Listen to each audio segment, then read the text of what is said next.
Hello, uglies, and welcome to your Dragula recap here on Reality TV Wrap Ups. I'm your host, Beth Dixon, and I'm thrilled and chilled to discuss an important question today. Is this the best season of Dragula? Season 6, that is. But thankfully, I don't have to answer that alone because I have brought in an incredible guest who is a drag icon, a patron of RHAP, and the just most iconic person that we could possibly find to help me with this whole question. Sugar free. Sugar free. How are you doing today? Thank you so much for joining me. I feel lovely. I definitely feel like an icon. Ah, Feel a little iconic. But it's a lovely Saturday. I am so excited about this season. I'm so excited to talk about Dragula. I feel like we all need to be watching Dragula. So yeah. this is a mandatory lesson, children. Oh my gosh, that should be a mandatory meetings drag daughter, a mandatory lesson. Mandatory lesson. Uh, Instead of having the last name be the family name, it's Yeah, just you, mandatory. a mandatory lesson. Give my black A cat. mandatory court hearing. We will name this black cat a mandatory lesson who will be joining I us love today. it. I just forgot that it was on my little desk. And so we're going to see, you're going to stand right here. This was a gift from one of my friends recently because they said, since you can't have a cat, here you go. So I Oh, figured a black cat was kind of perfect, even though it still has tags on. Sorry about it. Anyway, we have an the important real evil is question. consumerism.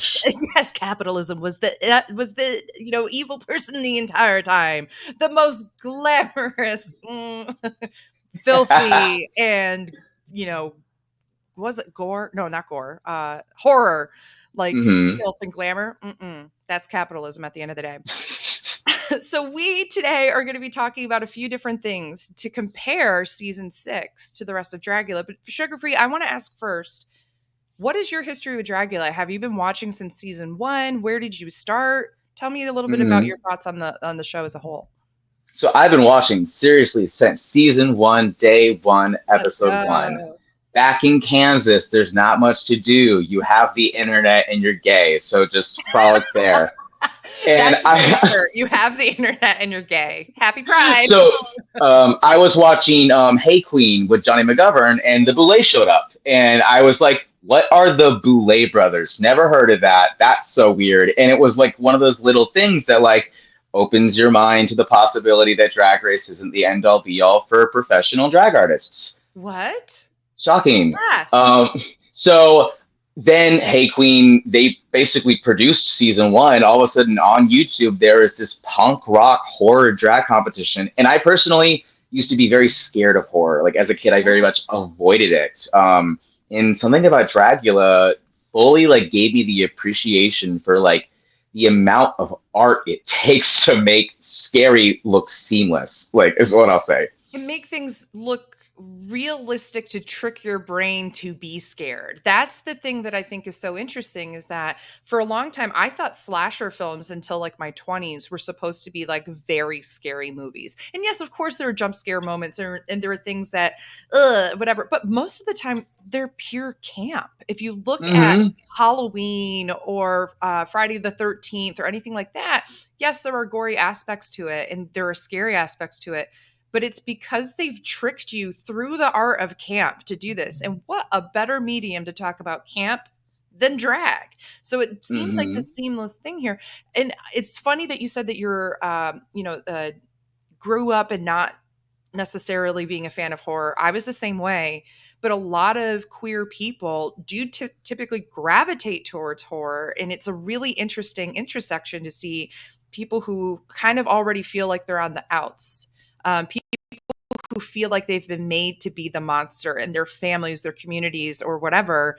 And so there's this idea that both in terms of horror and camp, I think there's something that the queer community typically gravitates towards. So the fact that there's a drag show that is about bringing all those elements, but still having elements of glamour that you typically see on Drag Race, but the creativity, the artistry, the things that the queens have to build and make themselves, the makeup skills, the how can I apply this to something that we've seen over and over and over and over and over, but how can I put my own twist on it?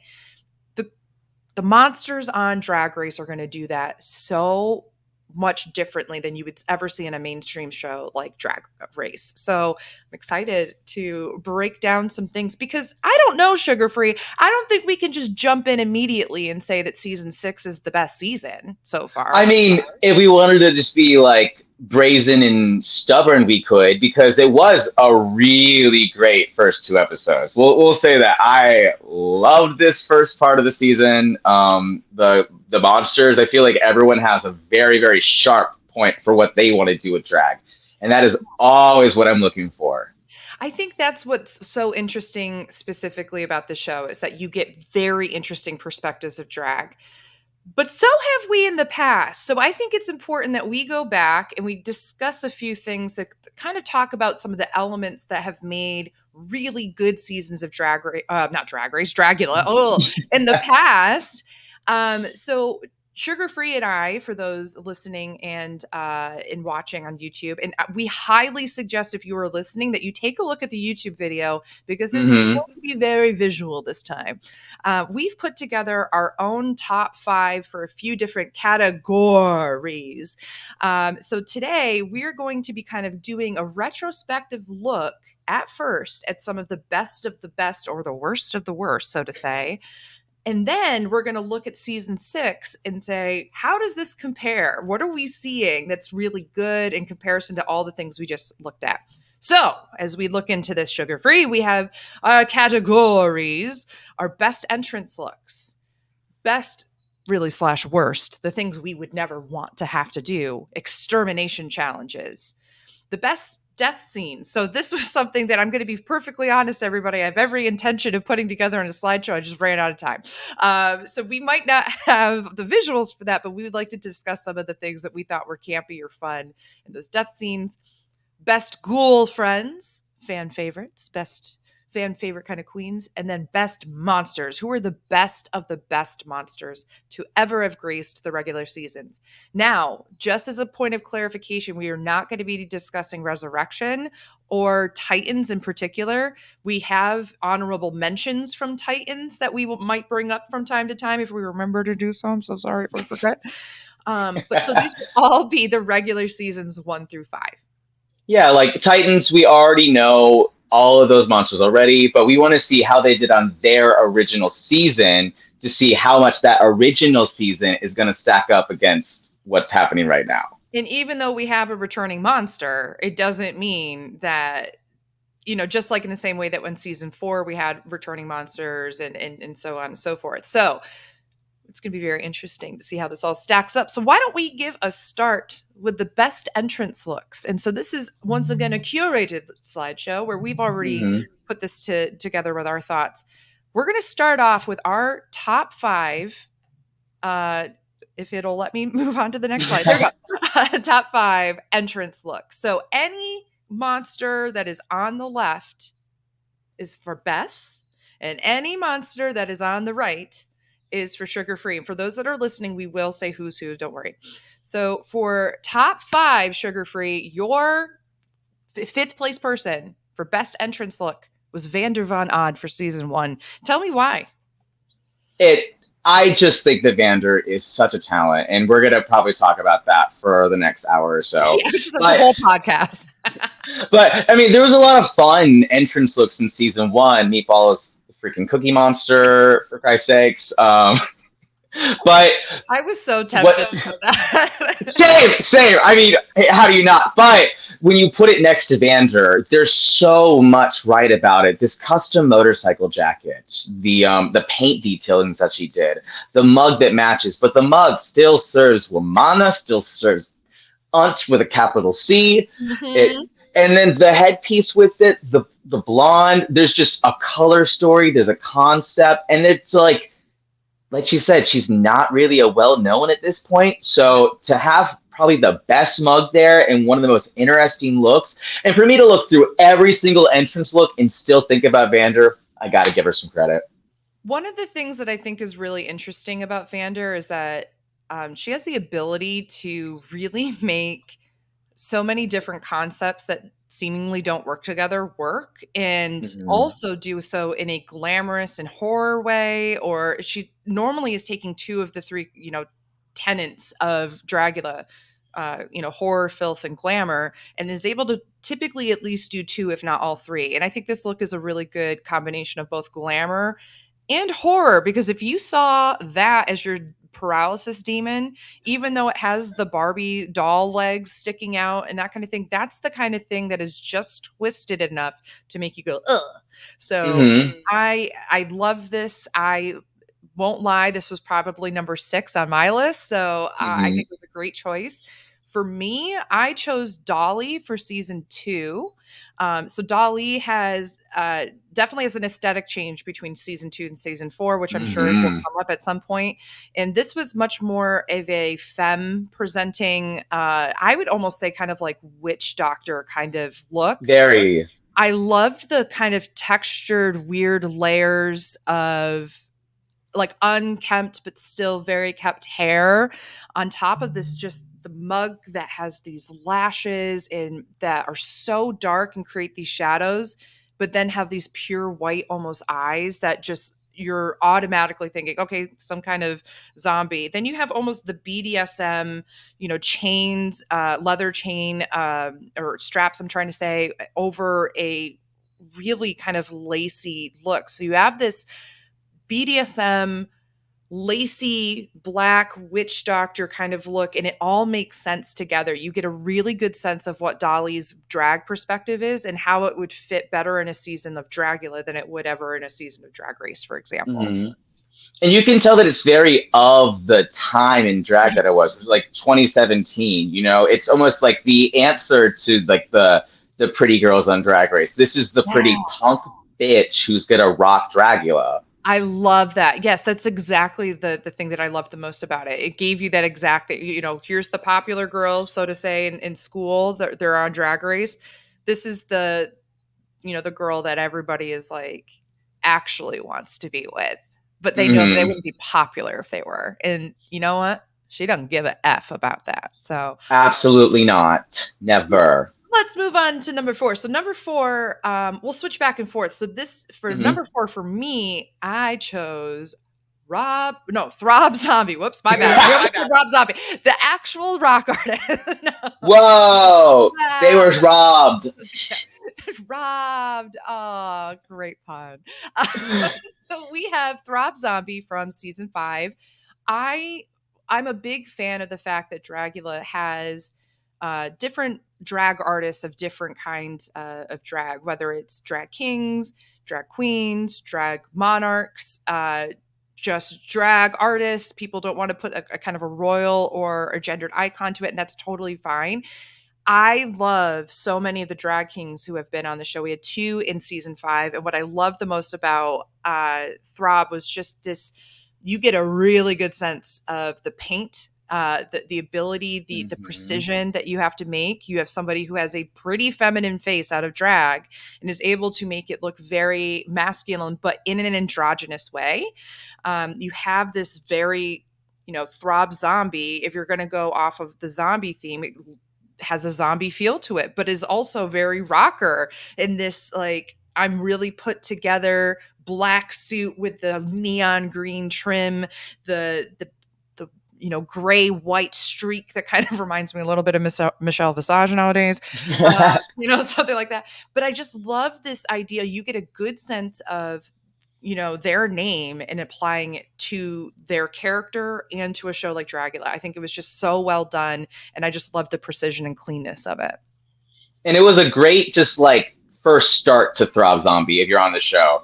Personally, I got to see Throb at a precinct in LA. I am an LA based drag queen. Yes, So go out and support your local drag, by the way. seriously, because when are you going to see the people that are going to be contestants on TV shows? After? No, catch them before so that way you can go, Right.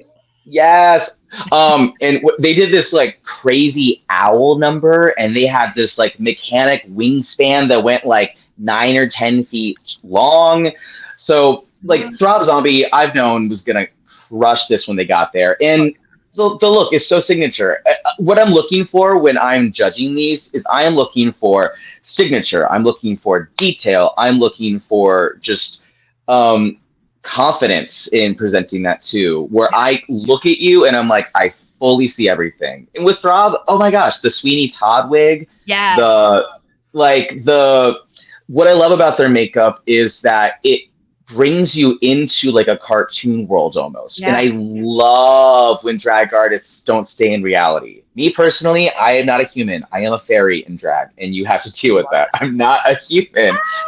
And I don't think Rob Zombie is either. I just don't think so. Throb Zombie is purely out of a Tim Burton movie in this look. And Mm-hmm. in the look, you know what I like the most about Throb Zombie's makeup here is actually the lack of the upper lip without it being Mm-hmm. gory. I think that's so well done. And that takes such an incredible amount of precision with makeup to be able to do something like that. They're just so incredible. So big hats off to Throb there. But we have to talk about your number 4 pick for best entrance, Ah, Victoria Elizabeth Black from season 2. Sugar Free, why did you choose Victoria Elizabeth Black? color story, Yes. texture, detail. I look at Victoria and I go, that I can first see that if you really felt like it one day, that you could be the gorgeous glamazon that I know you are. But she didn't have to. No, she wanted to be dead in a coffin for 1,000 years and still look amazing. And that's exactly what I get from this.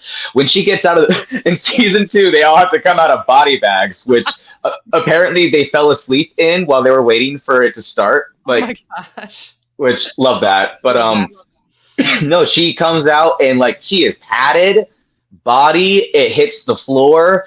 She like I love the Morticia Adams sort of like silhouette and aesthetic. And Hmm. I could see this being some sort of like cousin to Morticia that died long ago and came back and is like, hey sis. What's So up? yeah, no, it's pretty signature Victoria, and the fact that she has so many signatures. We're going to talk about it. She's perfect. Yeah. Iconic. What I love the most, like you said, is that this look really has this proportional look to her where she's also been incredibly cinched. I don't think we ever think about how cinched Victoria ever is. Mm-hmm. Incredibly amount. Look at that waist in that photo right there. And granted, it's Mm-hmm. slightly off to the side, but even so, that is No, no, you can see the little blue. You can see the background, and it just goes. and it's just, Violet Chachki who, right? But this is just it's so incredible. And you have this really good sense, like you said, like this has been a body that has been wasting away and rotting away, but still looks so good. Mm-hmm. So It's like the texture of her skin is like the same of the dress. That's very yes. hard to make look realistic.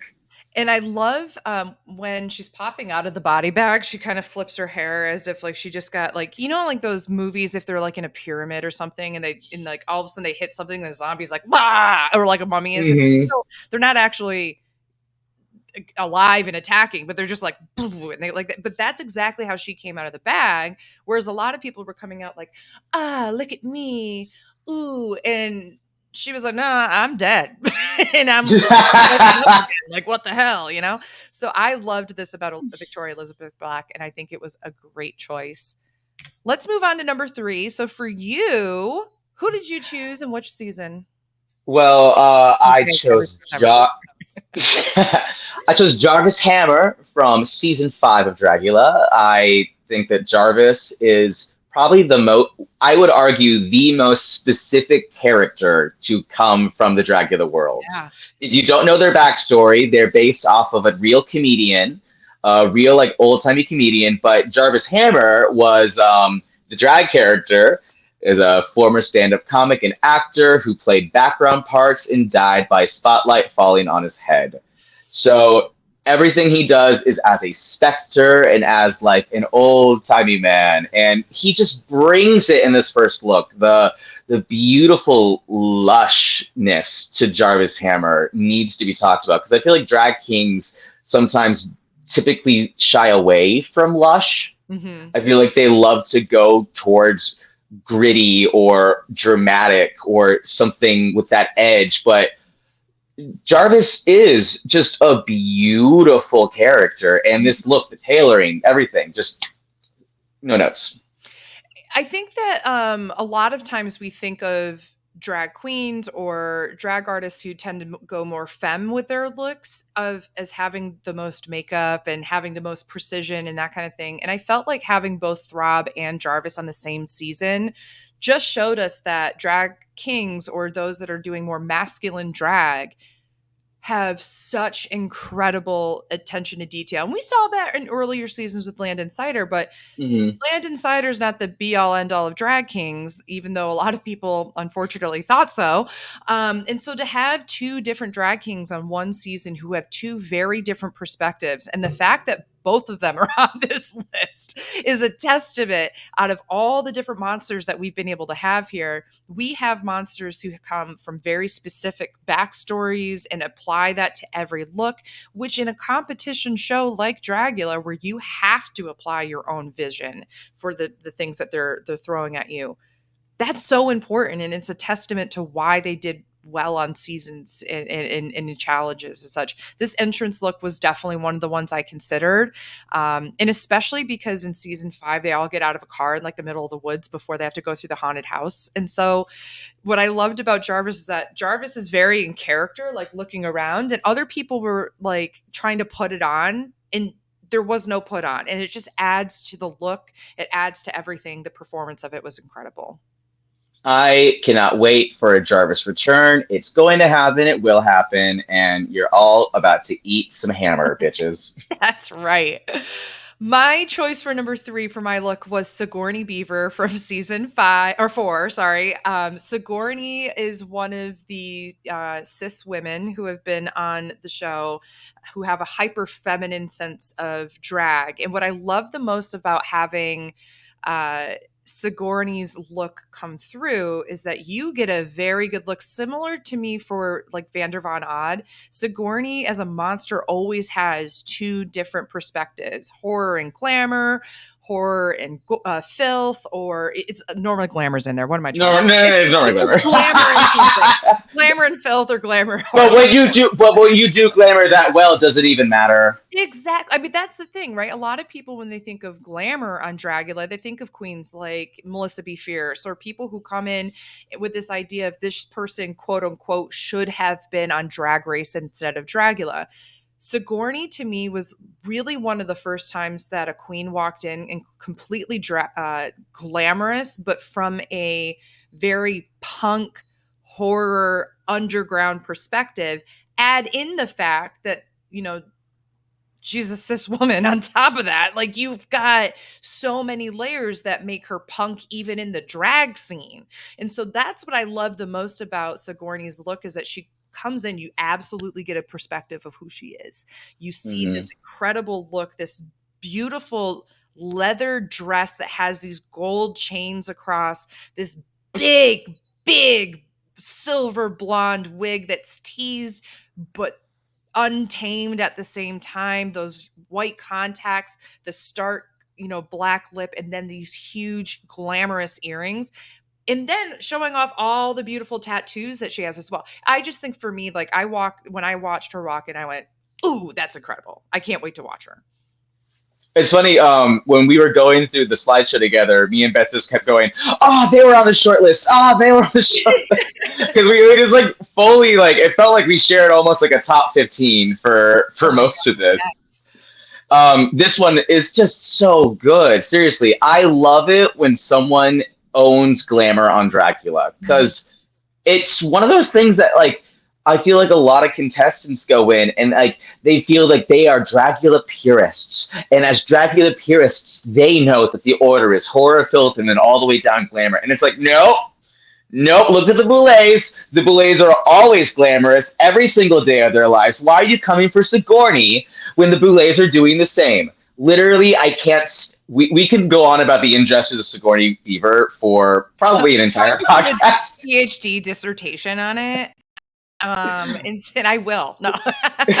But all I'll say is just everything you said about Sigourney plus more. She looks beautiful, and that season 4, everyone except for Marion, yeah, Except everyone for looks obvious ones. great.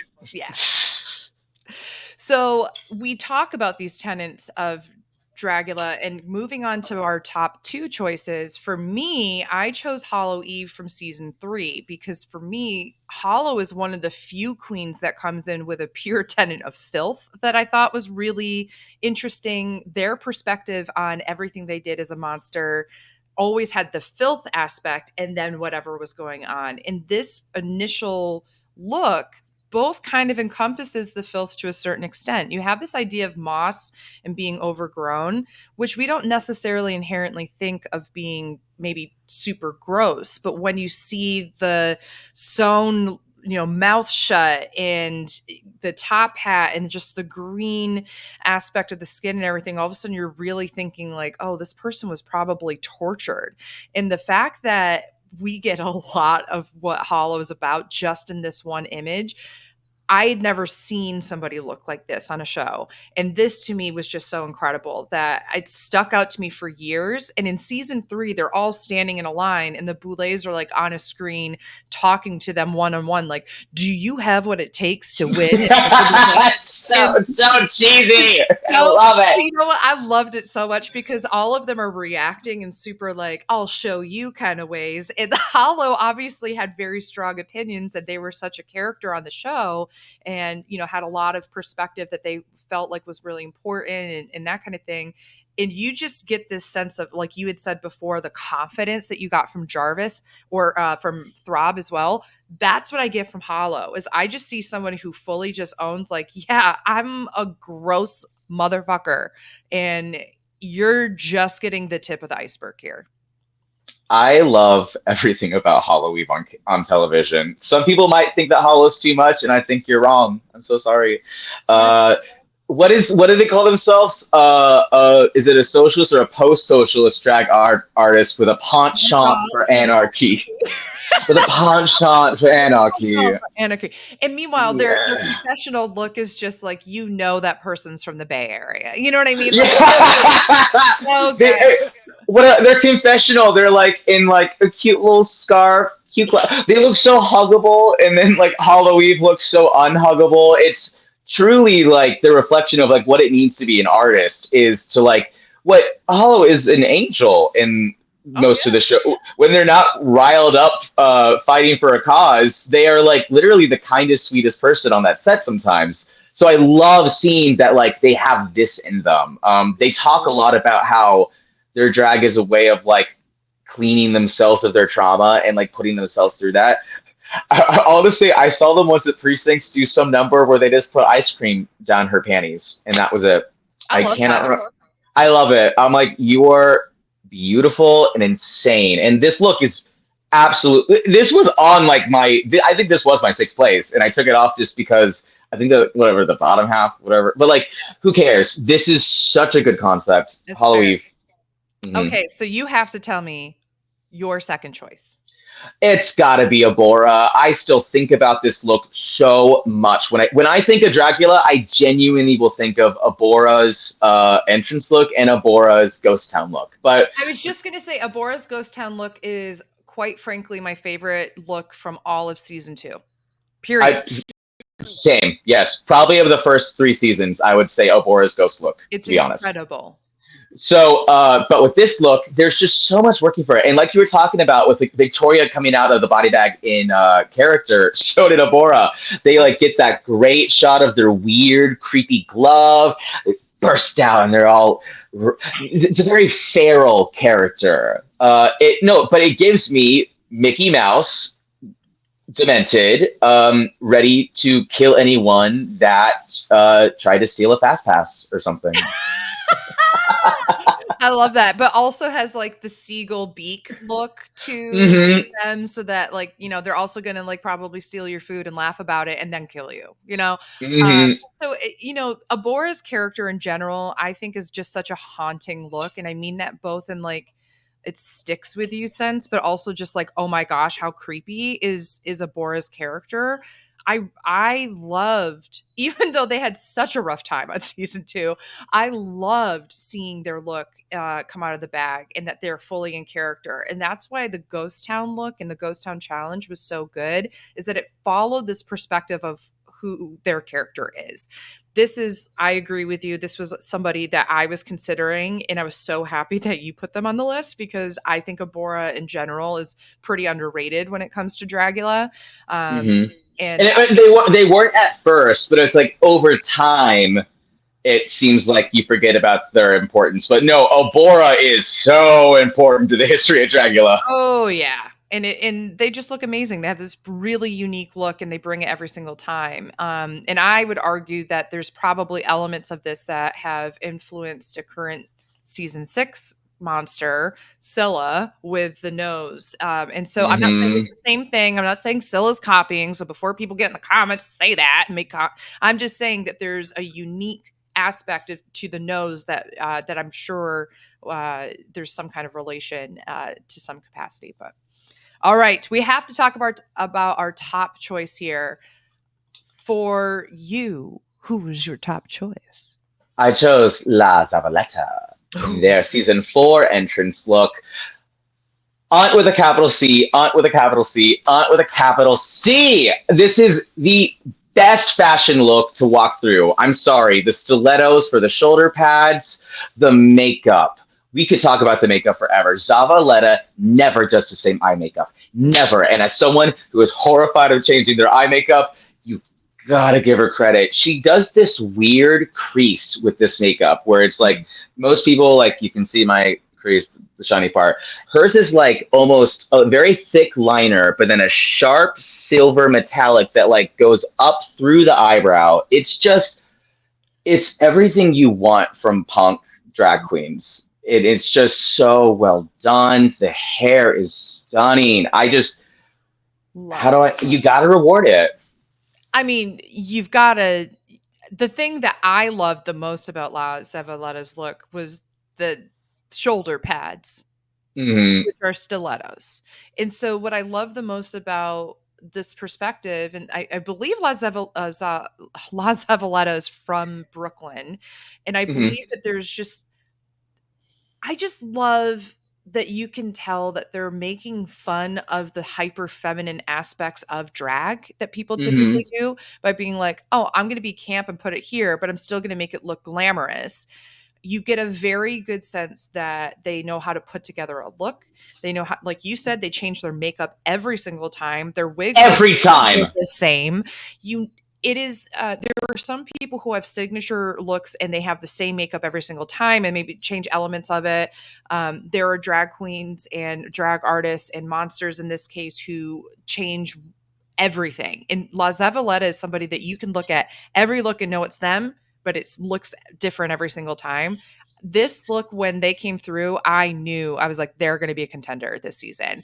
And then the confidence that they have was there, Oh, was there, we'll say. by the way, you said something that made me think of season 4 when you're like they changed everything. The bitter Betty meltdown in the cauldron where they're they're attacking Sigourney, of course, but it's like I've changed everything about myself to be here, and it's like, is that a thing to brag about? I don't know. I Like, feel like you lost yourself yeah, a then. little bit.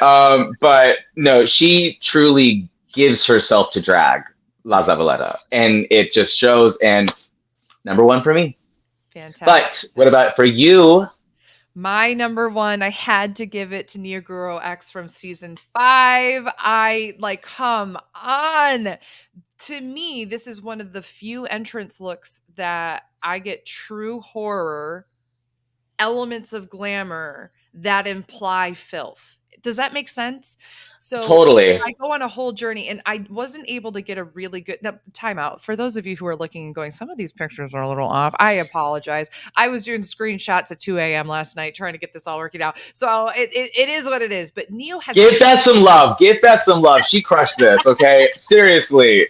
but the look that Neo has is this kind of leather dress, but the midriff is missing, and you see their tattoo of the tree kind of growing up through it, which adds to the outfit. And I love any time that we have a lot of tattooed monsters on these seasons, and the times where they can use their tattoos as a part of who they are to also add to the look, to add to the performance, to add to the creepiness, I think is so genius.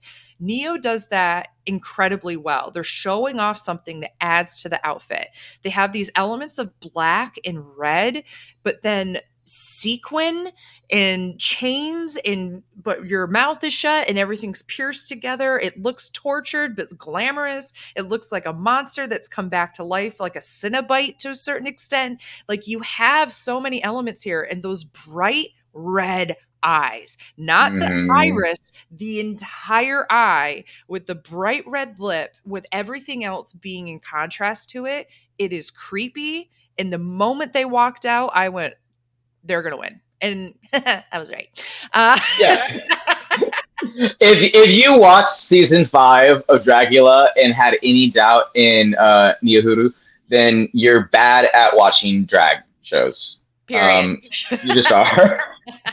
And it was one of those things where it's like, are they going to be a good performer though? And then like as the episodes start going, and you're like, oh yeah, no, there's literally zero doubt in my mind Like, that they're going to okay, take this. cut the check. And no, I mean, they just, for me, from the beginning, I just knew, like, oh my gosh, what an incredible talent. So Hmm. those are our best entrance looks. Before we move on to the best slash worst extermination challenges, first I want to see, did you have any honorable mentions from Titans that you had for monsters?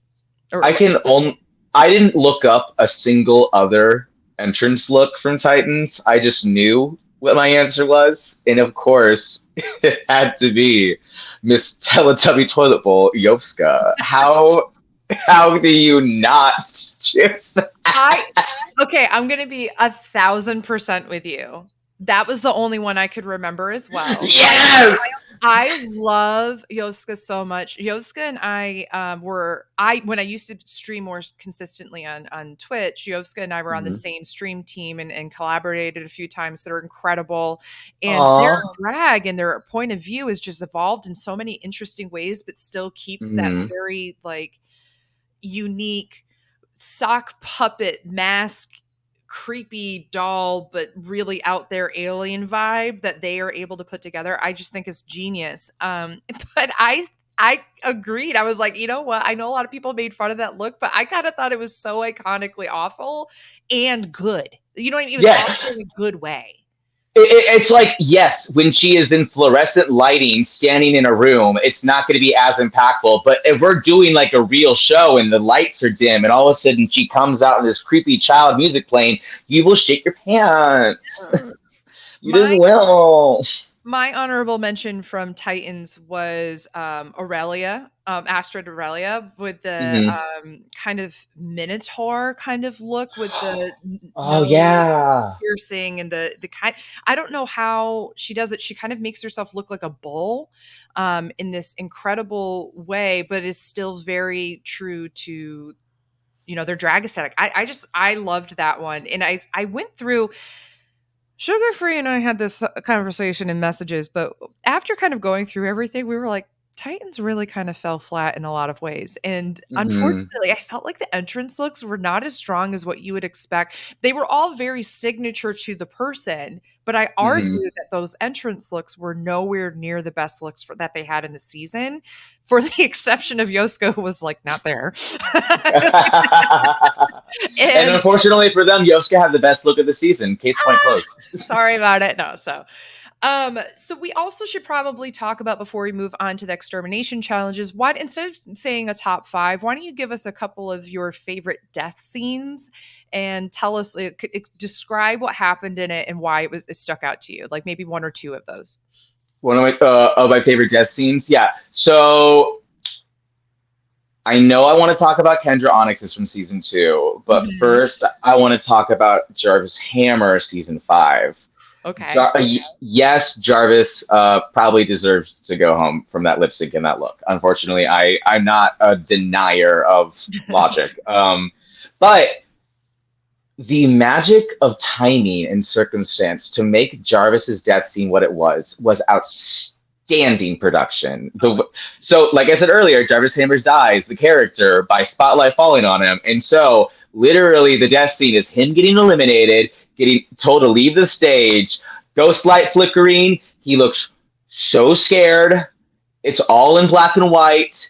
the spotlight hits them, and sometimes I feel like a Dragula death scene. We talked about this earlier, where they will sort of just like wimp out on the details and sort of like cut it at the cut to blood. No, they put Jarvis in the bloody prosthetics and the gore, and they showed a lovely shot of him. Mhm. Let's highlight the fact that the death scenes give all of these artists a chance to like collab in a scene with the Boulets and get to be Yes. directed.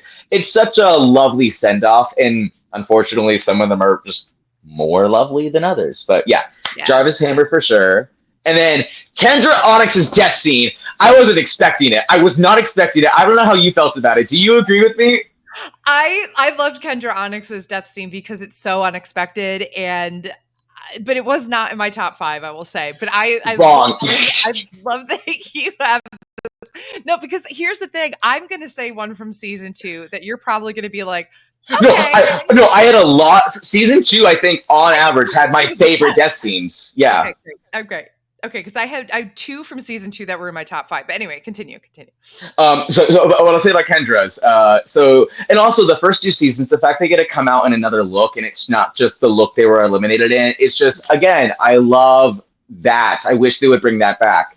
But so Kendra's walking out to the car. She gets a letter. Boom, she gets anthrax, which is crazy. Like it's gonna But be like, it, oh, the car's about to explode, and it explodes, but it's, it's just, has a big coughing fit, but what sold it for me is my favorite death scene is all of a sudden the hair the hair in her pussycat wig is falling out. And I was just like, this is cinema! give it an Oscar. Where's the And then and she still gets in the car and then dies on the horn. It's just like such a well-paced scene. And it may not have been the most Kendra specific, but sold the hell out of it. It was so funny to watch again. Sorry about it. Kendra's no, was so you good. I love that because I do think that there are so many death scenes that play to the character, but then there's these unexpected ones. And sometimes what makes a good death scene has nothing to do with the monster or the boulets. It has everything to do with the cinematography, the lighting, the colors. I felt like that. Cynthia Doll was one of mine on the top because I felt like the colors, the brightness of that circus was incredible. Mhm. But it had really nothing to do with the death. I was just like, this is just so visually stimulating. Also, what death? They didn't even show Cynthia die, to the point I know. a Kansas City native and a Cynthia Doll stan, was like, they didn't kill her. She's coming back next week. I don't see a Yay! body. Where's the body? Horror movie logic. Where's the body? Where's the body? Where's the body? So, I mean, very sad she went off, but it really was like a beautifully done death scene. It was incredible. But I But the will season say 2 one, what was your favorite season 2? Or yeah, my favorite season 2 one is I always say their name incorrectly. Monique, Monique's with the the little kitty. kids. It was on mine too. It was on mine too. To me, it's so camp because Monique does not at all scream fluffy white kittens in pink bedroom, and yet you have somebody with these really creepy masks where you don't see their face, and they're like brushing the 3 hairs that are on their head and just doing this, and like it's so camp, and I think with different aesthetics it could be very creepy just that alone, but because it's Dragula and they're doing things a little tongue in cheek too, it's just campy fun. And then you see these little kittens, and while you don't actually see Monique like fully die, you see her or them get attacked, but you don't see like, oh, and then they're completely, you just see the kitten reacting to nothing and just Hmm. like a little And then the boule just like sticking her little. That image is so Dracula to me. that to me, like that's when, so for me, and I didn't say this earlier, but for me, I started watching Dragula with season 2 and then went back and watched Hmm. season 1. And then have, watched all the episodes, except I realized, and I realized this last night, I know I watched the finale of Dragula season 5, and I watched like the first 3 episodes, but I didn't watch the middle. I don't know what happened. So apparently I was really busy last fall. So I have some things I can There's too watch. much Drag Race. Tell me about it. So those were some death scenes that we liked. There were so many good ones, and there's honestly Mhm. a lot of really bad ones too. So many bad ones, and we'll get into it later when we talk about season 6. But I really like season 2 and 5's death scenes more. I'll just say that. Let's just say it. Let's just say it. I'll just say So it. let's move on. Since we talked about death scenes, let's talk about what led them to their deaths, the extermination challenges. So for Hmm. this one, we would say the best challenges, but quite frankly, I think they're really the worst ones. They're the ones that Hmm. the way I chose mine was really what are the ones that would play off of the fears that I have the most. I am going to start with my honorable mention before we go to the five. How do you feel about doing that too? Is that okay? Let's do that. Yeah. My Titans honorable mention is one that I think honestly is probably not as bad as it appears to be, but it playoffs so many fears. I'm a strong swimmer. I can hold my breath. I'm fine. You put me in a small little cell on my stomach where I can't move my arms except for to try to undo a combination lock while waters are rising and I don't have Hmm. control over when I can breathe or not.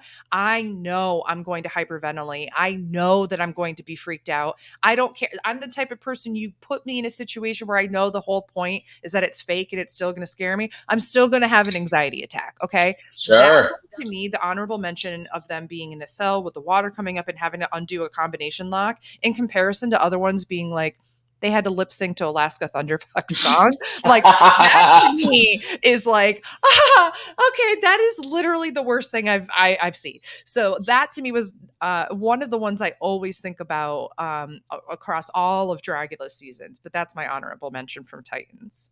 I don't disagree with that. Except I did used to work at an escape room, so anything that like feels like there is a game element involved, that's like a little bit like a puzzle, Yeah. I can at least let my brain shift to that and like get the endorphins I need to not stop horrified in my tracks. And you'll see this in my top 5 worst things I would not want to do exterminations. I hate gross foods. I have such a baby palate. Yeah. Same. Like was eating Chef Boyardee till I was 27, and I'm proud of it. As you should Okay, as you because I'm going should. to tell you straight up, that to me is some Dragula level bad food. Uh, So shut up. Oh my gosh. But it was the bobbing for crap they did in Titans was oh, I was going to vomit if I had to get anywhere close to that. oh, No, no, that no, was no, no. gross. I forgot about the bobbing. You're right. Hmm. Okay, that was There gross. was so, but the one I would want to do was for some reason the spice one that they did that Erica won out. Oh, Also, we'll talk about it. Erica Clash is the extermination queen, and no one will ever take that from her. No absolutely. one. I've had the pleasure of meeting Erica a couple times, and they're just so incredible. But Mm, so let's I actually, talk I about. actually, That's like a sorry. perfect transition to this. But go ahead. Go ahead. I was gonna say I actually the first time I heard of Erica Clash, like many young gay people on the internet, was from Tumblr's Drag Race. Ooh. Ooh, which it's so fun to see who from that has a career now. Erica Clash. If you know at Black and White Stripes on Instagram, they do a lot of Drag Race. In Dragula looks for people. Period of victory. Also, Tumblr's Drag Race. Like Love it. the talent is gonna rise no matter where it starts from. Just saying. Just saying. So for But our extermination challenges, we don't actually have to say like why. I don't think that they're in our top five because I think we all get it. I think we could just kind of name them in the sake of time to just be like, hey, these were awful.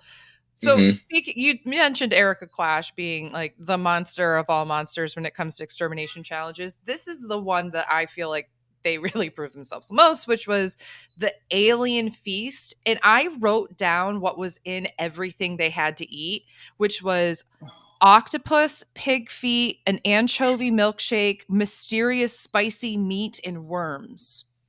So this to me was like take all of the cow blood and all this other stuff that they've had to do in other pig brains or whatever that they've had to eat in other season. This to me was like, what if we put everything on one plate and they kept giving them different courses that they all had to like do the best with? No wonder I you know what I would have been like a dolly. I'm gonna be honest and like not really put my heart and soul into it because I couldn't. But that to me is gross. I would have been a Vander in season one and just like rapidly shoved my face in it without actually putting the food into my. I love that. So smart. But I almost had this on my list. This was my number one for a little bit, but then And then it's not even on the list.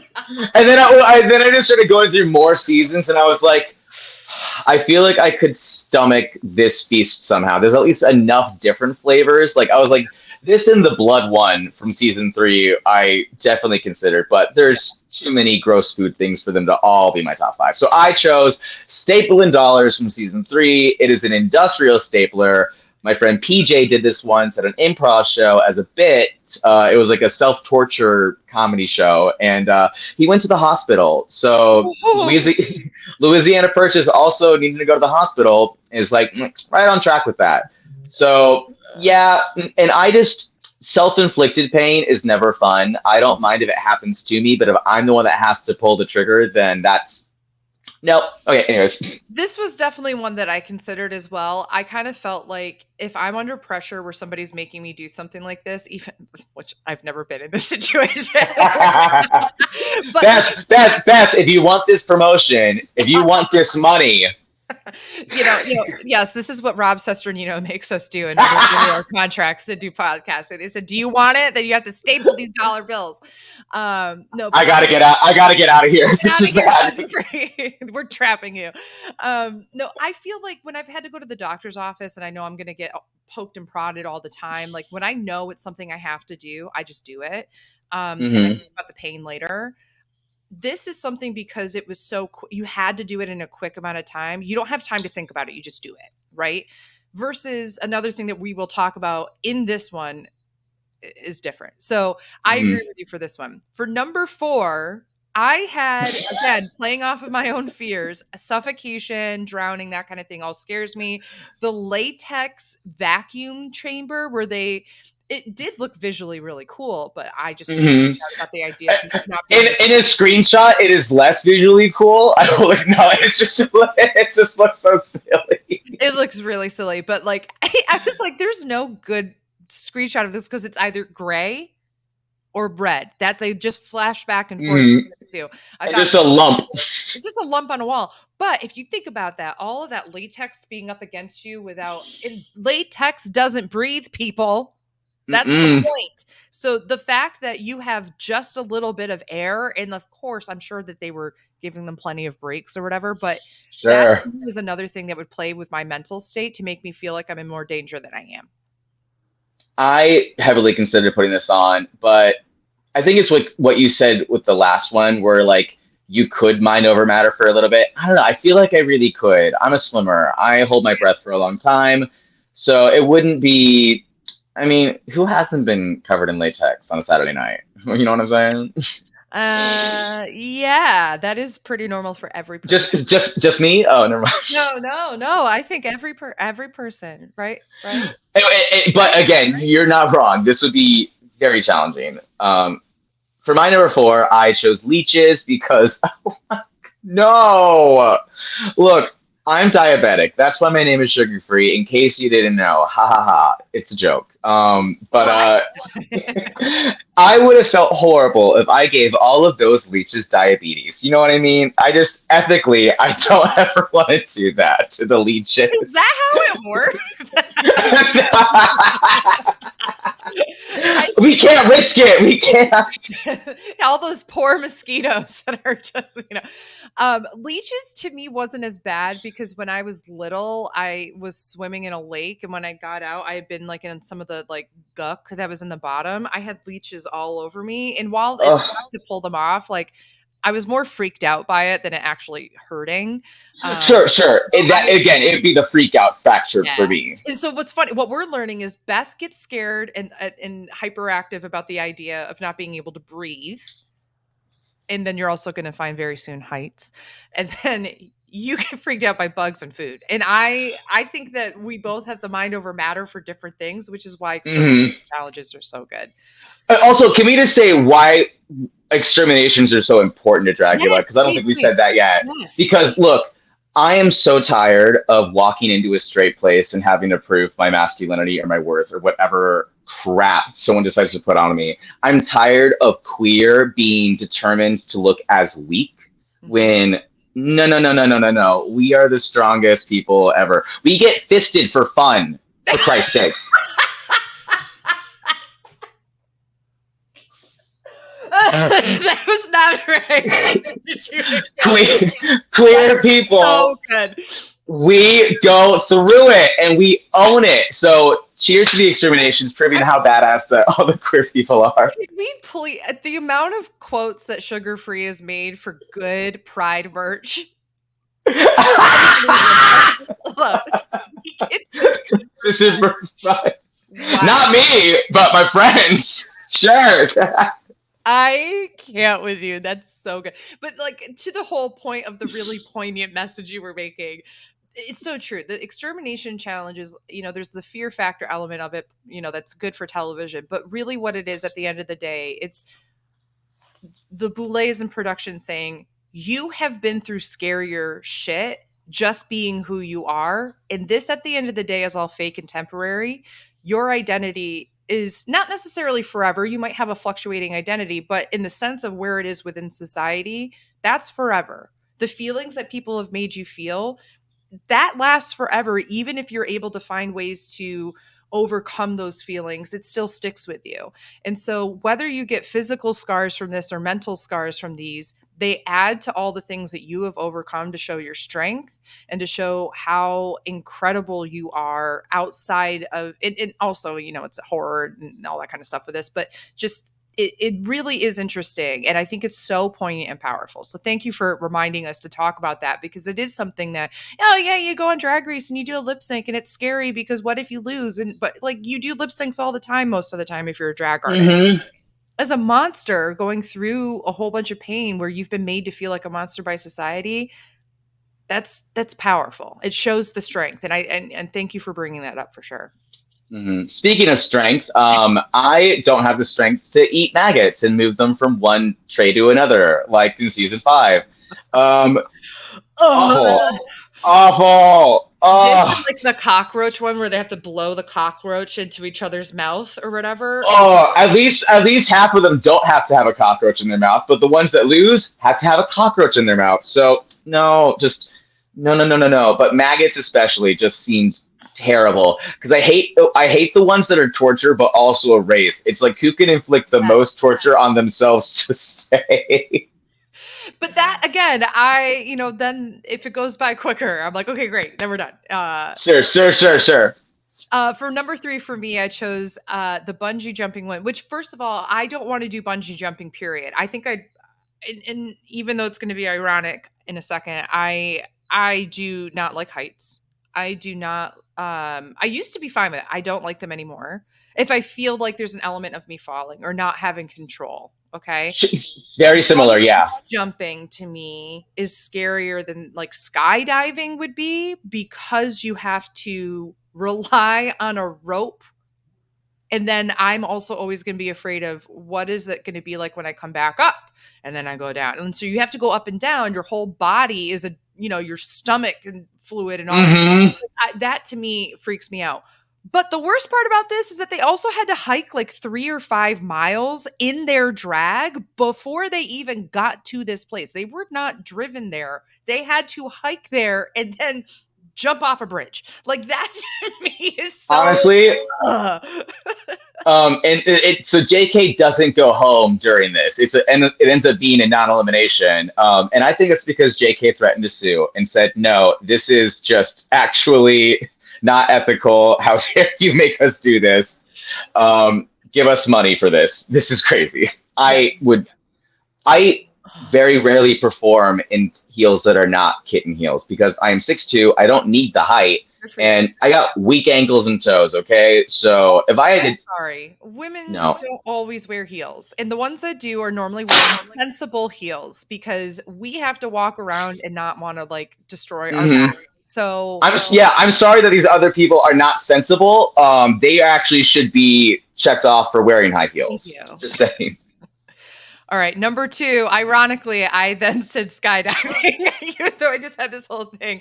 And I really went back and forth. But again, I think I do think in real life, I would probably choose skydiving over bungee jumping because I think there's a part of me where if I'm going to go down, you're going down with me and I'm going to be with Mhm. somebody that makes And it. I better get a damn good view.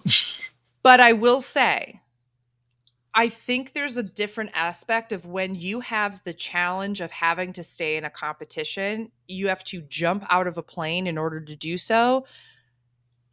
I think with bungee jumping being in the dark, there is like a very scary element of it, of like, I don't know where I'm going. But I think the scarier element is when you can see exactly where you're going, which is what you do with Oh. skydiving for me. So, this is, I think, the only reason why I bumped this above is because I kind of figured I'm probably going to shut my eyes anyway if I'm bungee jumping. This one, as much as I would want to, I don't think with the speed of which you fall, I don't think that you really, I think like you really just everything is open and you struggle to Mhm. breathe at first. And there's these things that again, that's really gonna bother me. So I Sure, chose sure. And skydiving. you also said that you like a quick extermination. So skydiving would be a long way down as opposed to bungee jumping. Yeah, no, nope. I'm not doing See, that. I my dad was a skydiver, so like Oh, okay. I just feel like it would be in my blood. I haven't done it yet, but like I'm like, and I also I don't like roller coasters at all. Horrified. I don't like the feeling of weightlessness and falling, but something about knowing that I am on a trained professional who's gonna have a parachute. Like I'm like, And an okay, extra let's one, and an extra one. like All that stuff. all I gotta do is jump and then I'm done. Okay, let's yeah. And So then I chose you don't even jump. The person jumps for you. Essentially, you just kind of fall with them. You know. sounds like so much less work than you think, actually. Why not? But I chose the electric pregnancy test from season 5 that simulates what it's like to give birth. And this wasn't one that I necessarily had on my list at first when I was like just thinking about things. But then I started to watch them, and I there's something about there's a lot of pain exterminations. There's like and especially electric shock ones, but the electric fence one from season 5 was more of like a game, and then the live operation one also like a game. You know, there's like a little bit of an element to take your mind off of the shocking. There's not that in this one. In this one, you are just on your back, being electrocuted, experiencing childbirth, and you just have to sit there and take it. It is very funny to watch, though. Fantasia Super is funny. perfect This choice was for like the this. perfect yeah, exactly. I almost feel like they said, we're going to do an extermination based off of who's going to go. So, whatever Fantasia's in the bottom, we do this because their huge boobs flying all over the place was funny. I did not even consider this one because I've done TENS machine stuff at the highest level and it doesn't bother me. I've heard that, but that, like, and that's why I wasn't sure. But watching them go through it, I was like, I don't want to do that. Well, and I No. think part of it genuinely is that as somebody who has menstruated many, many times and had cramps and such, there are aspects of it that are similar. And it's also doesn't feel like that at the same time. And so there's just a level of that kind of pain that I'm kind of used to in that area that wouldn't bother me. So this was one I was Sure. like, I could do that one. Throw me in that one. I'll do that. Our number one was a shared number one, which is from season 2, and it is Yeah. pin cushion needle piercing challenge. I tried to choose a pretty tame image for this, which is when they chose the Uh, smaller needles, but they do move to huge needles that get pushed through, and then we will talk mhm. about this in a little bit. Uh, this is just hard for me to watch. I don't like it. I don't think I have ever watched all of it at once. But a couple of things to highlight for why it was awesome. Erica Clash. Erica Clash. And Incredible. you watch that episode and you think, oh, Erica's out first. Oh, they don't have what it takes. Oh, they're twink, they're a bottom, as they self-proclaim. They are but you know what? Bottoms have to take it. And that's what Erica Clash does. Talking about the strength of being gay, being the strength Mhm. of being No, a bottom. it's just sitting there so calmly, just like another one. Like there's something Yeah. like that's what I watched the most when I was watching this extermination was just Erica pushing through and just being so inspired, even though I know that I would quit immediately and I had to give myself insulin shots every day. I'm Yeah. used to needles in the arm, not needles through the arm though. God. I keep looking at it and going, it's not bad. And then I think about it and go, it's so bad. So, It's so bad. so we are going to move on to the next category, which is best ghoul friend. So these are going to be Mhm. your fan favorites. We're going to kind of quickly go through these because we still want to talk about season 6. And quite frankly, I've got to go in a half an hour. Yep, So yep. we're Let's going do to go this. through as quickly as possible. For me, I chose Louisiana Purchase from season 4. I thought that she was just a fun personality that a lot of people rooted for. I chose Bitch Pudding. Bitch Pudding's arc is the most important arc in drag competition history. I think so too. It really does feel like it. And just after the show too, they're incredible. I love Bitch Pudding. Bitch is great. Number 4, I chose Erica Glash, something that we've talked about quite a bit. I just have And, always thought that they've just had just such an incredible personality and different look and such. and I chose Disasterina. Disasterina is perfect, and I love that outside of their insane character, whenever they do speak from their heart, they are so genuine and articulate. Disasterina. Yeah. Incredible. Number 3, we both agreed, and we said Meatball. How can you not choose Meatball. Meatball? Literally, Meatball. It's crazy because if Meatball was cast on a later season, I don't know if it would. Like, she's had so much time to build up her career that it's like, Yeah. no, she was in the right place at the right time. She will never need Drag Race. Meatball for president. I love Meatball. And like, seriously, if you're not following Meatball on any and all podcasts, like, go for it, please, please.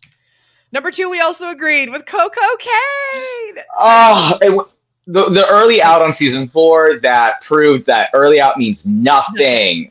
Ate up the reunion, and then the best part of Titans is just getting to watch Coco Kane on a full season. No one.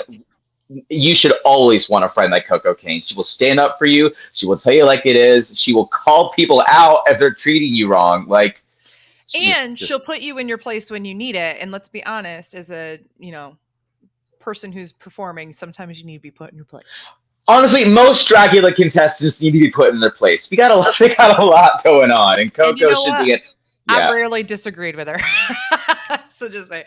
And number 1, I chose Bitch Puddin'. I love Bitch. I've had the opportunity to years ago played video games with her after she played or after she won Dragula, and I just think she's incredible.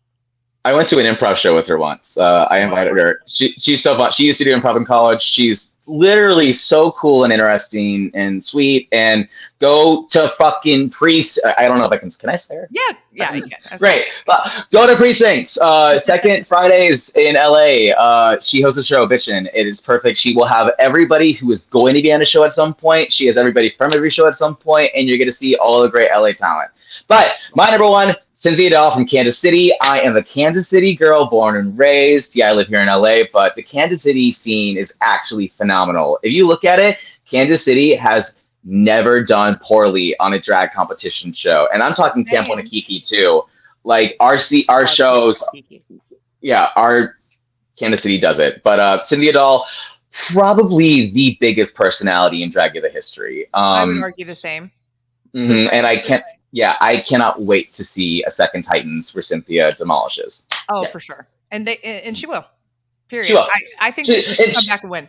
For sure. She was so fun on episode 2 of this season. I'm so glad they picked her to be the exorcister. She was so funny. I was like, yes, this is great. So now we're going to move towards the best monsters. Who do we think are the top 5 best monsters in the top 5 seasons? And we didn't necessarily do it as like best per season, but we agreed on quite a few of these. And I think our main criteria was like their ability to to be their own character, to turn looks, to perform, to do everything and brand themselves. And yeah, I'm so glad we agree that Landon is number 5. Landon Cider, everybody. Landon Cider. I want everyone to know I very well could have chosen a promo picture. And I want to just say for the record, Landon Cider's promo is the only thing I've never liked about Landon Cider's performance on Dragula. I don't know why. There's something I disconnect with it. His rock, Legends of Rock or Monsters of Rock look. Are we kidding? Mm-hmm. I am so sexually attracted to this look. I'm so sexually attracted to Landon Cider, both in and out of drag. I'm just going to put that out there. Just saying. I think it's really hard to pull off almost like a straight masculinity in drag, and it's something that Landon accomplishes in this still a glam rock aesthetic. It's just perfect. And there's nothing he can't do. He can Hmm. do uh he always has a monstrous look to it, or like a hardcore rocker alternative look, but whether they're a monster or whether he's a wolf, that like the BDSM wolf bottom was like, Hmm. that look was like, I was sexually attracted to that. I mean, literally I watched season 3 just to like drool over Landon. Landon's incredible. I think one of the most deserving winners of the franchise, and just so Hmm. happy that we got to see him. Number 4, we had two different opinions. Who was your number 4? I have Victoria Elizabeth Black. And the reason that I have Victoria and Landon a little lower is that sometimes their performance skill isn't necessarily like the most high energy, but what they both bring and what Victoria brings is range Yeah. and artistry. They have built multiple sets, not just like looks, they built the scenery in order to convey what they want to do. So, like, the monster doesn't even describe Victoria. Victoria is a monster house. Like, that's just what she is. She's incredible. I chose Dolly from season 4, but just Dolly overall, I feel like has had a really interesting, arc of development, which is something that we'll talk about this in a moment, but I'm interested to see if we see the same thing from Majesty in season 6. Hmm. Dolly went from being, like we said earlier, very hyper feminine and somewhat androgynous at times, to being fully androgynous or masculine. In season 4, it had mostly masculine looks, and we rarely get to see representation of, people who have a more masculine aesthetic out of drag doing hyper masculinity as drag. Hmm. We've often thought of it as being kind of like an empowering thing of loving women and femininity and using that, because queer people, especially gay men, have been called feminine as a means of saying that they're weak or lesser than. So it both celebrates women and gay men, right? Hmm. But I love that we're able to kind of poke fun at masculinity while also celebrating. Yes, we should celebrate masculinity. Everybody has elements of masculinity within them, or if they don't, if they reject it completely, that's great too, right? But masculinity is, something that is pervasive through all of our different gender performances. And I felt like Dolly just did one of the best performances with this hyper masculine drag. Hmm. Cheers to that. Number 3, we both agreed. It's got to be Vander Vander Van Von Odd. Odd. Like, it's just I, Vander is so important as the first winner. It set the tone for everything that drag and Dragula can be in this context, and it's just one of the most phenomenal debuts. This was their debut, Yes. and the legacy they've carried the past, gosh, what is it now? 8 years? Because they took a couple breaks. So yeah, Yeah. 2016 was when this started, and to see them 8 years later, still creating, still inspiring, it's just signature to a T. Vander Van Odd.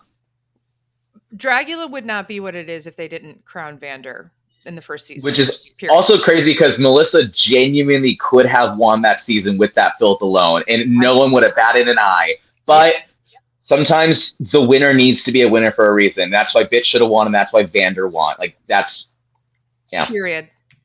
Number 2 is where I put Victoria Elizabeth. I always want to say Elizabeth because that's my real name. Mhm. Victoria Elizabeth Black, for all the wonderful reasons you did. I just feel like she just is, you can't deny the talent. And I think that the Mhm. lower energy that you see from her is precision and precise and just incredible.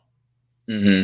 I put, I believe the only non-winner on our monster list, I put Hoso Teratoma. Like, Ooh. this is a signature that cannot be replicated and has evolved and changed over the years. I saw a photo of them like from a couple of days ago, nowhere anywhere near this mug, but still so signature Hoso. It is phenomenal. And it's one of those cases where it's like Hoso really could have won either of the seasons that they were runner up for, and no one would have batted an eye. No one at all.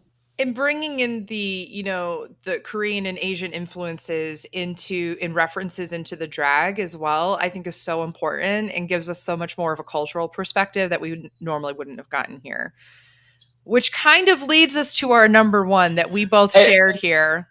and I'm sure this wasn't even hesitation for either of us. No, it is Neo Hulu X. I'm sorry. Like I just how can you not? I mean, like to me, this is like perfection when it comes to Hmm. monster drag. I just felt like everything that Neo does is just incredible. And they're just so funny too. They're so naturally funny. My boyfriend will regularly quote, "For $10,000, you can fuck my hip titties." For $30,000.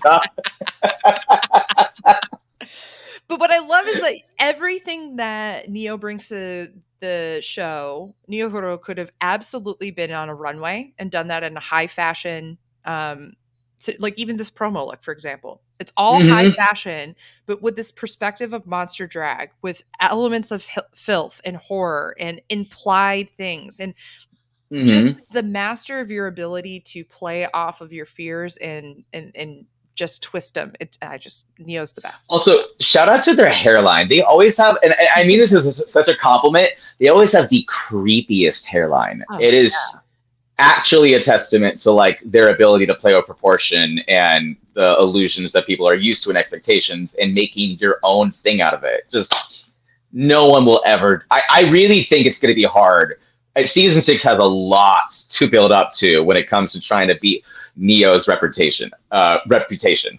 well, let's talk about it then, because Let's with talk about season it. 6, this is all the looks from the first challenge, the first floor show. Hmm.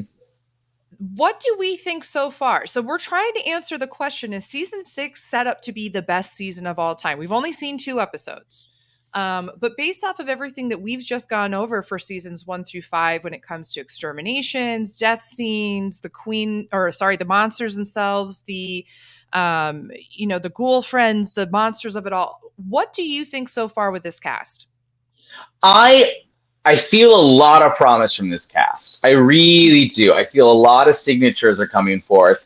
There's also, I want to say, a tentativeness I feel from several of them. Yeah. And I almost felt that way at the beginning of season five, too. And I think it happens a lot on most drag competition shows where the bigger personalities, the bigger silhouettes, the bigger looks are going to like probably take into it. This definitely isn't a Big Brother 26 level of tenacity from every player. And that's what I'll say.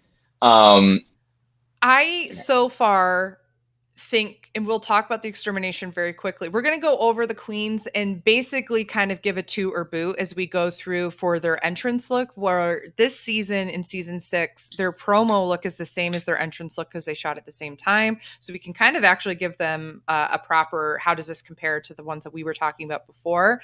I'm going to go mhm. ahead and say that I think season 6 has had some of the best entrance looks of all time. I think that I'll they agree. have had I think that they've had really dynamic extermination challenges. We have really good personalities that we're seeing so far. I think season 6 is going to land as one of the top seasons. I don't know if I can confidently say it's the best season so far, Yeah, but I want to I'm see not some too more. far off of that. So let's start with each queen or a monster and go through I keep saying queen. Let's go through each monster and let's see what we're thinking of them so far. So we start with Asia Consent, which, by the way, Mhm. incredible name. Incredible Um, name. so in the entrance, they lost their wig, which it has now been kind of revealed that they told the scare actor to scalp them essentially and take their wig off, which I think is actually such a power move to walk in and make people kind of So good. underestimate. Incredible. It's funny. I've known about Asia for a few years now from social media, and I love that they truly came in, giving. I feel like this is the image of Asia I've always had. It's usually in the red, orange, and yellow face color story, and something to this effect with the pulled back hair sculpted, and just yeah, really excited to see what Asia does. I have not been disappointed yet, and I didn't know how fun she was gonna be. Oh Oh, yeah. a delight. Incredible. And so Asia for me is getting a big old 2. I would say that she's Toot toot toot. probably my top 2 of the season so far, Of the season, I I have one other that I would shout out, but this is up in my top three for sure. for sure. The next one we have is Aurora Gosmic, who first of all, I took this screenshot just because I was just quickly doing it on my phone, the one on the left. I was like, Hmm. okay, mother, this is gorgeous. I mean, like, there's no, like, when we talked about glamour and having a glamour queen similar to Sigourney, this is someone that I can tell would be the Ice Witch, would be like the Siren, would be the person who Hmm. brings their prey in from a glamour perspective. You cannot deny how gorgeous she is in and out of drag. I'm excited to see what else Aurora does because in episode 2 they did prove that they can step outside of glamour. Yes. I loved their doll look. Apparently that doll look was made out of felt. I heard. Interesting. Well, and so I'm sure that might be why the Boulets commented that So might be a little saggy. saggy. So I might question the fabric choice, but overall, I have not been disappointed yet by Aurora's concepts. The mummy could have been better, Yeah. but like, I think she needs to step it up just a little bit more in terms of fit because both were fit issues apparently, and just thinking a little bit further. But she's got a lot of promise. mhm. Next up, we have Auntie Heroine, who wins the second Oof. challenge. Asia won the first challenge. I Okay, so this is what I hate comparing drag artists, but I have to make the comparison. Somebody I followed on social media for a long time is Axel Andrews, and I almost brought up Axel when we were talking about more masculine presenting people who yes, do hyper masculine drag. Yeah, Axel exactly. Andrews. And so I feel like there's a very similar paint with the angular lines of the brow, the crease, the beard, Totally see it. the contour, but also is still very their own. This is like if you took or not Axel Adams, Axel Andrews, like, is kind of like a glam rock in a way. And I feel like this is if Axel Andrews was a full on creepy monster who's going to absolutely enjoy killing you. I think Auntie's going all the way personally. I wasn't seeing the promo for some reason. My brain didn't take them in, but all of a sudden the episode starts and I'm like, oh no, this is a dynamic person. This is going Yeah. to be fun. And both the looks they presented, there was such a level of polish to both of them, and polish is hard to define Yeah. in drag as a standard. Sometimes people like to like throw that word around and like maybe not know what it means.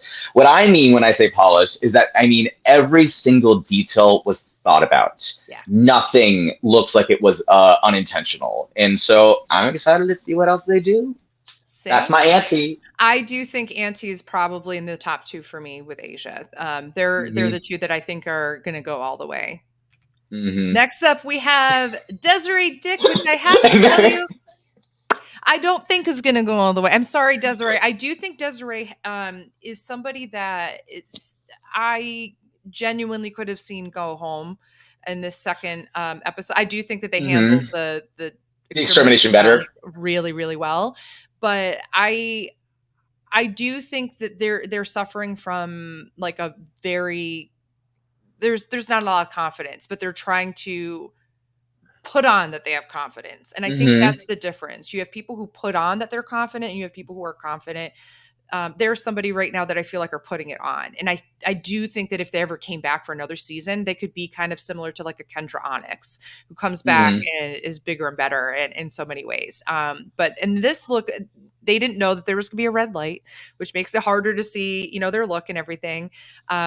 And I loved the thing that bothered me the most is that they kept having to hold their headpiece where it was. And I'm like, okay, Hmm. if this is going to be your entrance look, your promo look, you're going to be whipping around and doing all these things. You're probably going to have to move in it. You should have something that's secure, unless you're going to do Hmm. a power move like Asia did, which I don't think Desiree would do. No. The move that Asia did shows a confidence in production, not just their own drag. And I think Mhm. Desiree feels intimidated by production. Personally, I do think that they are really adorable. I love it Yeah. when they give us. This is no shade to anybody, but they kind of love giving the trailer trashy Meth Yes. heady sort of aesthetic, a lot of chance to shine. Like the Cynthia's. Priscilla Chambers was on that short list Oh, for Ghoul Friends. absolutely.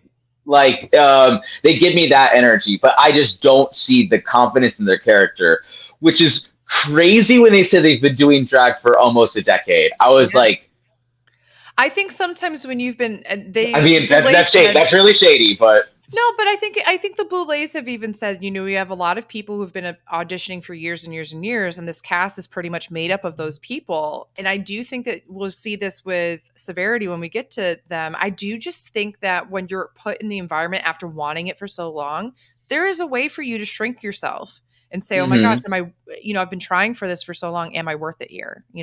So I get that energy from Desiree, and I'm hoping that they can turn it around. The next person we have is Gray Matter, who, oh my gosh, what a unique look that is very, very horror. And, a lot of people are like, I don't see the drag here. I see a very flamboyant masculine drag yeah, the with their opulence is out yes. of crazy here.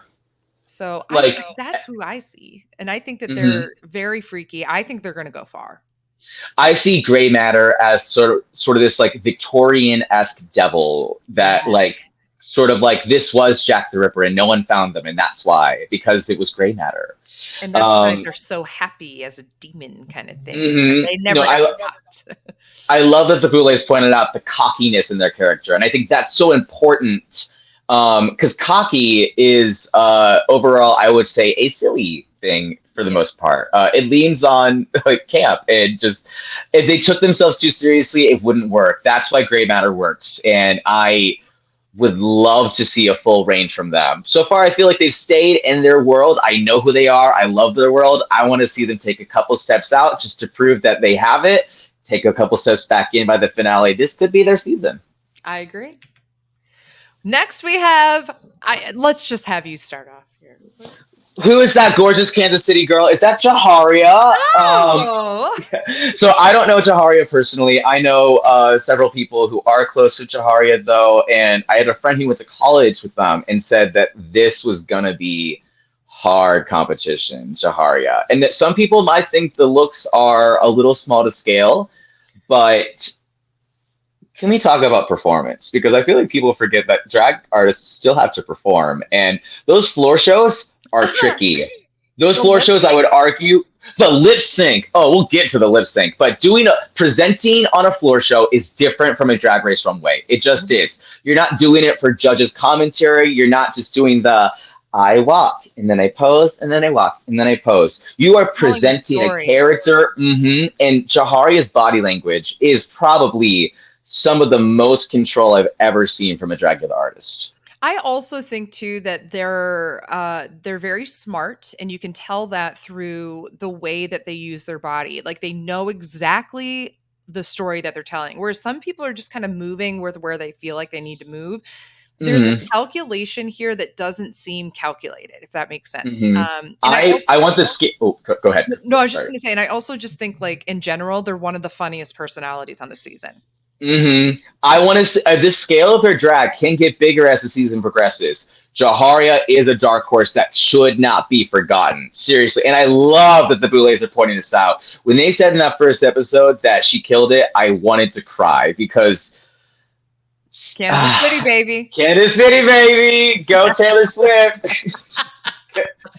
Well, we have a returning monster, which is Oh, yeah. Majesty, dropping the name James and just coming Mhm. back as Majesty, who I love that they're pretending as if they're not going to be, somebody who stirs the pot, who has only explicitly been stirring the pot. Um, and It I doesn't do make sense. it's interesting they actually re-auditioned without like talking to the Boulets and then kind of like went through hmm the entirety of the process. So I have a lot of respect for that, Same. rather than trying to just be like, I'm deserve to come back, or maybe they weren't chosen for Titans for a reason. I don't know. But I just love that because I do think, with all the issues that people have had with Majesty in the past, and I do myself, you can't deny that they're an incredible artist and that and Absolutely. I really do think in season 2 they very well could have won as well. Like I think a lot of people were like, "Oh, Victoria Elizabeth Black would have been the person who won if Bitch hadn't." I think that there was a major case for Majesty as well. I think this is a pretty underwhelming look for them as an entrance look. In terms of Interesting. I think it's still like it's a great point of view, and I love that they're taking the schoolgirl idea and making it very punk. I think that's Hmm. cool, but I feel like they do things more. I don't know, like they're more creative than this, if that makes sense. See, what I think is that it's a brilliant shout out to another subculture, which is that British punk rock scene from like the Mm, 90s, early mhm. thousands, with the hair. I totally see exactly where they are. Oh, I get that too. It's also, but I also, to harken that, I'm like, why are you a British punk rock person from the early There you go. thousands? That's what Like, I'm saying. you're Like, from Seattle. Like, who are you? And what I love about Majesty is their ability to create a character and fully execute it. I think that they were very deservingly in the top for week 1 this season with that. mhm. Look, we'll talk about the wheelchair of it all. So their concept was a vampire who was like the last person alive, and there's no more blood left. And as a chronically ill person, yes, I love the thought process of yes, they would need a wheelchair. They do not have enough energy to sustain themselves. Right.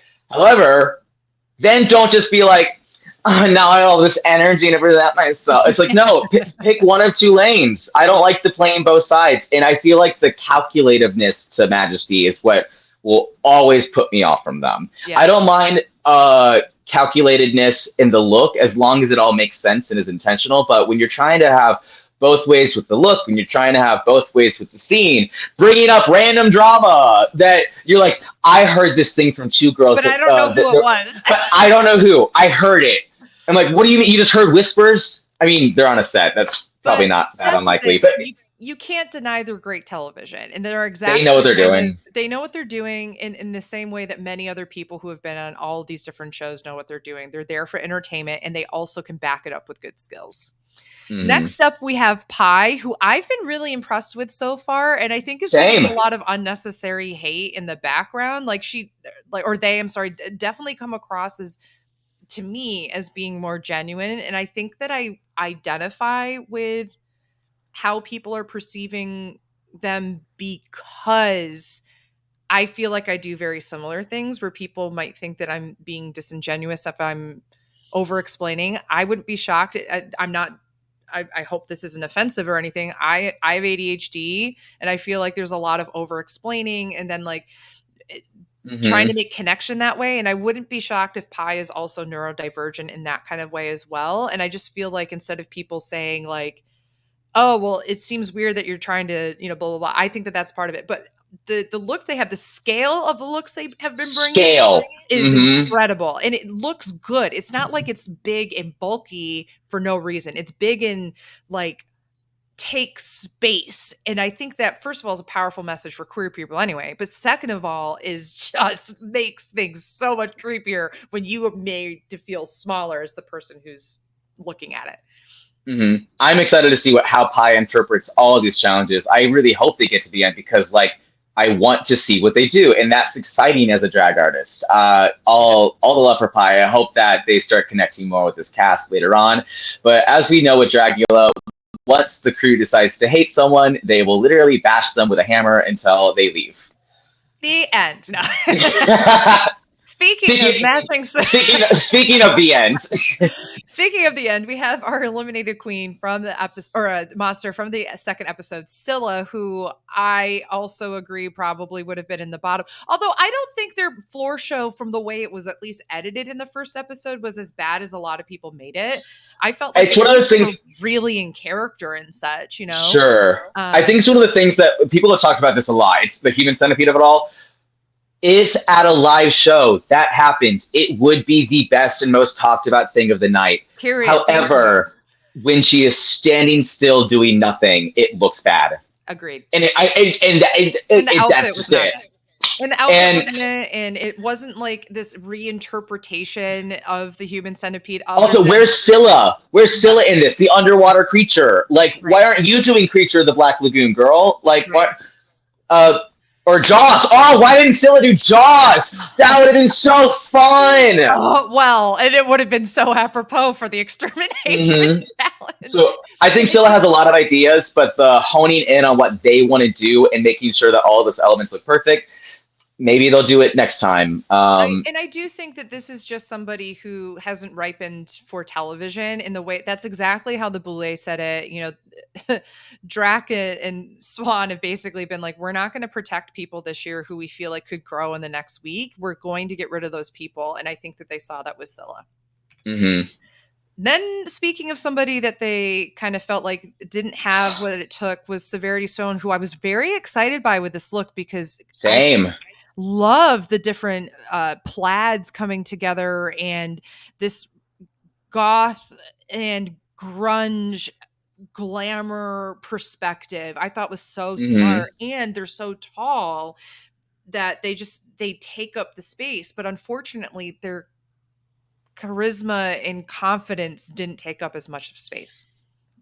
I think there was someone who said it online that like the Candyman look they did in episode one could have been safe if they had just performed it better. I Yeah. think there's a world where Chaharia could have been in the bottom if she had just walked out and not performed that. But the way that Chaharia was moving in that Creature of the Black Lagoon look, it brought you to that level of like, okay, they need to stay longer. And I can very much see why when Severity performed, they Yeah. didn't feel as much of a need to keep her, and especially when she's not bringing her voice up in the cauldron. Really, it's like it's basically asking to be eliminated at a certain point if you're not Even if giving. they don't think that that's how, she's coming across like herself, if she's not like, oh, that's not what it doesn't matter if that's how everybody else is interpreting it. And even we as the Mhm, audience at home could feel that. totally. We have Vivi the Force, who I felt like had a very strong attitude, confidence, calling out other people in the very beginning, but has kind of faded into the background a little bit for me. But in terms of looks, has a very commanding presence and aesthetic. I love the Mhm, horns, the maleficent of it all, while also being kind of like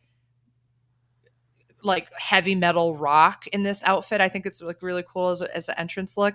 I think Vivi is going to be somebody that we have to really look out for. I think she's a kind of a dark horse. she's a dark horse for sure, and I do love what she wants to bring. She's not my favorite makeup of the cast. I'll That's be I hear honest. that. I, I hear that. I'll be completely honest. I do think that her makeup does not feel like it's ready for television. I'm sorry, but I think eyeliner is a very important part of makeup and figuring out what shapes work best for your face. And I'm sorry, but like her eyeliner was literally like Yeah. and it would just like with not much eyeshadow on the outside of it. I mean, it just and their makeup was better in the clown look for the Killer Dolls. I'll say that. I'm always the kind of person that like if I'm gonna call them out for one thing, I'm gonna like highlight them in another way. But I don't see Vivi winning or I making think that much of they'll an go in the impact. middle. I think, Um, yeah, and and I then hope they give us a fight or a look that changes my mind. Okay, bring it, Vivi. Be the force in the absolutely. world. And then quickly, just because I literally have to go to a doctor's appointment in 3 minutes, we have Yuri, who we know from Drag Race Down Under from season 2.